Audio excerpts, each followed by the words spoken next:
Hello guys, welcome back to my channel. In today's tutorial, I will show you the anime shaking effect. First of all, you need to import anime click.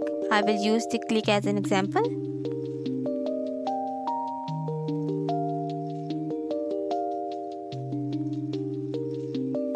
Then select your area where you want to your effect. Then go to effects.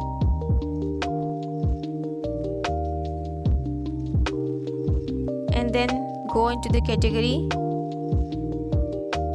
cartoon and select energy. If you haven't downloaded this effect, first of all you need to download it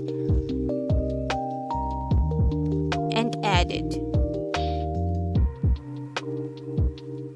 Now adjust the effect in your desired section.